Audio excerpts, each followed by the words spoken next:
two of us in the hotel. I was sitting in the front, and he was sitting in the back. And so we were in a little taxi going back to my hotel. And so we were talking not about the individuals, not about the individual cases. I wouldn't do that in a public place, but I was simply talking about Balochistan. What sort of place is it? Is it a nice place? The like. And he said to me, he said, Mr. Nicol, he said, have you got any text messages?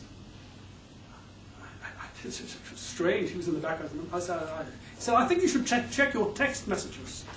And so I took my phone and I checked my text message. And of course, it was a text from him in the back to me in the front which said, please do not talk about Balochistan in this taxi.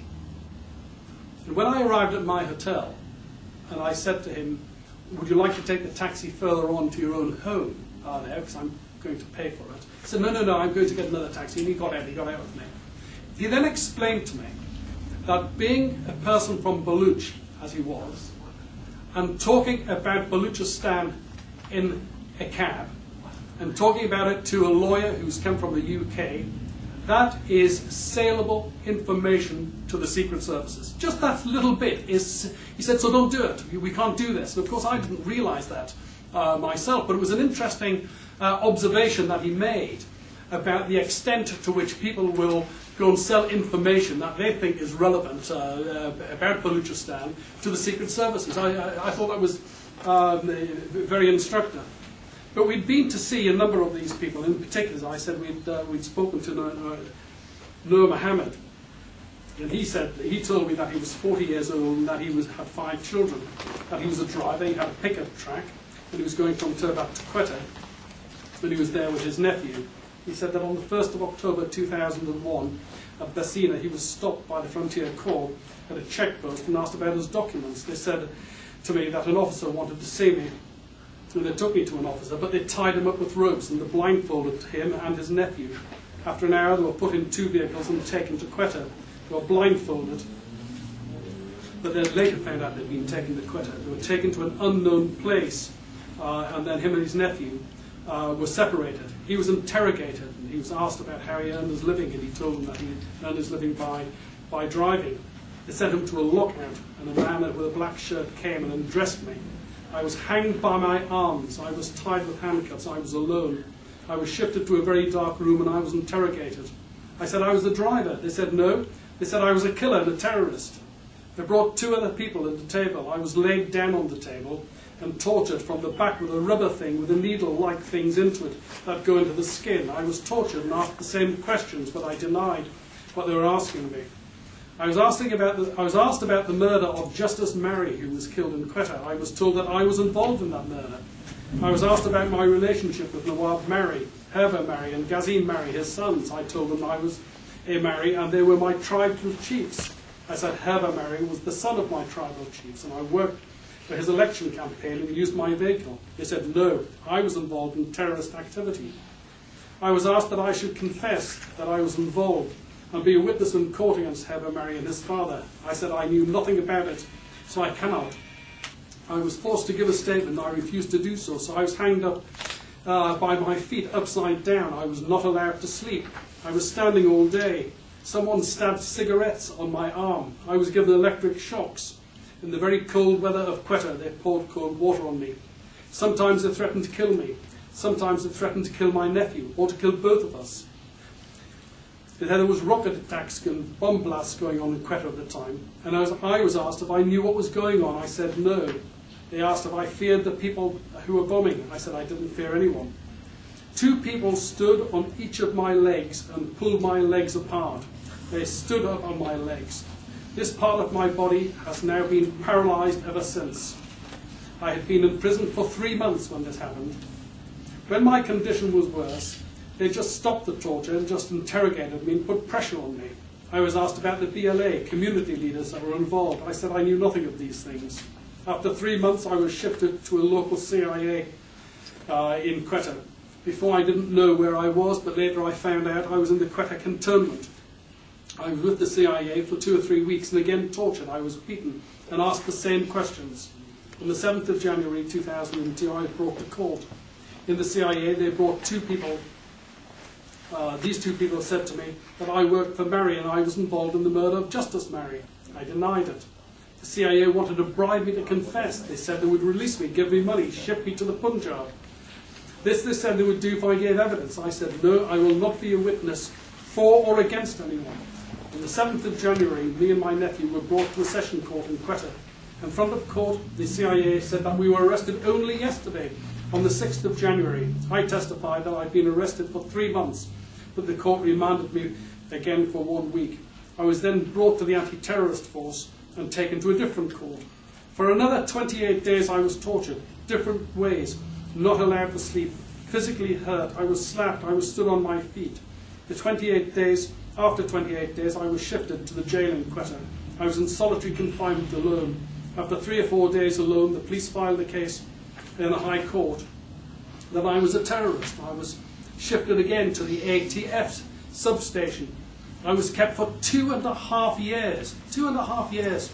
There are no other prisoners. I was alone for 2.5 years. I was not tortured, but just kept alone. The cell was dark and there was no small window. Just kept alone in a dark cell. When I was in the sub-jail after a week, I was brought to a session court and charged with 4 cases. They were to do with Justice Mary, kidnapping and another murder, and a rocket and mortar attack in Quetta. I was innocent completely. On the rocket charge and the Mary charge, I am still charged. On the other 2 charges, I have been found innocent. I was not well. I was paralysed. I told the court. The Sessions Court refused medical assistance, but the High Court agreed. A medical board said I should be given treatment. My condition worsened, and I was bailed after 2.5 years. I am still on bail. Now, I'm interviewing him in 2008, 2009. This takes place he's finally bailed, I think, in 2003. I now have a lawyer. I had a lawyer for the first, my lawyer is Salim Tareem. I was paralysed because of my torture. I was healthy, normal, and earned a living in my family as a driver. I was fine. Now my children help. Sometimes my relatives help. My children work in the fields cutting wheat and cotton. My pickup is still with the police in Quetta. I have approached the Frontier Corps who say they don't know where it is. I have filed a petition in the High Court. What life is left for me and my children? My family is ruined. I cannot eat. I have someone to feed me. I cannot stand. I cannot go to the bathroom. I need someone to help in all of these things. I am not alive, and I am just a living corpse. I mean, it is a staggering indictment of the system and what has happened to people who have been tortured and people who have disappeared. But and I'm sure a lot of you, and it's clear a lot of you in this room know a lot more about this than I do. But what I can tell you is you can see that I have my statements here. They are very similar. I mean, lots of stories like that. People who have been tortured with electric shock and people who have disappeared. And it really is, I mean, for me it is quite staggering.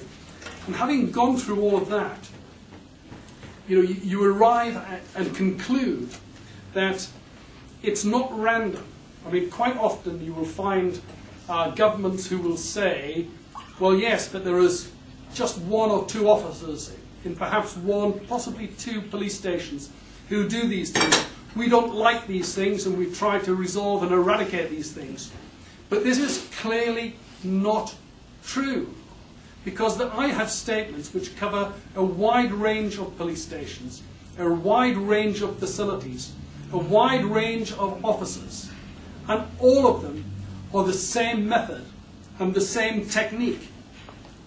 And it is clear to me that this is a government strategy towards the Baloch people. There is clearly a government policy. There is a government policy to select those individuals who have to be taken off the streets and tortured. It is clear that there is a government policy to train officers on how to torture. It is clear that the methods on which they use is all part and parcel of a government strategy. What is interesting, and in many respects, Nur Muhammad is an exception, because he has 4 charges, 2 of which are dismissed and 2 of which are now outstanding for several years. But the vast majority of people that I interviewed were never charged with anything at all. Absolutely nothing at all. Perhaps 23, 24, 25 out of those people that I interviewed were never charged. They were simply released. The period that they were detained unlawfully was perhaps, sometimes it was just a few months, sometimes it was 2.5 years, as in the case of Noor Mohammed. But these people were never charged with any offence, simply put back. In one case, I mean, it was a terrible case because there was no respecter of age. I looked through this morning at some of the age, and you would think that what they would be trying to get is the young militant, you know, the young 18-year-old or the young 25-year-old or even 30-year-old, the people who've got a lot of physical energy, a lot of drive. Not at all. Not at all. The number of people that I've interviewed who were 55, 60, 65, and a goat farmer aged 70. I mean, what on earth can be the interest in a goat farmer aged 70 who's at the goat market with his goats and is simply taken off the street blindfolded, kept in solitary confinement for a whole series of months, and then taken back to exactly the same goat market, blindfolded, having been tortured, put there, taken off, and off they go? What can be the purpose of that, other than to demoralise the Baloch people? That can be the only purpose in that. I mean, he had no information, he wasn't charged, they didn't do anything with him. Simply the usual, the usual torture. Since concluding Herbert Marry's case, I have learned that of the witnesses that I interviewed in Karachi, that a number of them have been arrested. But more significantly, Sher Mohammed Baloch and Ghulam Mohammed Baloch have been killed. That, for me, is really quite shocking. And when I spoke to other lawyers in the case, they too were completely shocked at that.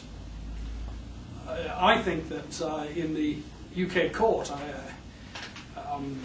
the judge and the prosecution, whilst they never quite articulated what they were thinking, I believe they thought, that's really not so bad across there after all, is it? And I made an application. I told the judge that I was thinking of going to Quetta to interview witnesses. But my partners in my law firm thought that that was not a sensible idea for me to go. I mean, Herbert Marry wanted me to go and said I'd be fine, but my partner said, no. It's a dangerous place, and go somewhere else. So at the end of the day, we said to the judge, look, if I can't go to Quetta in order to interview witnesses, then Herbert Marry cannot have a fair trial. And the judge said, and therefore the trial should be stopped. I mean, it was a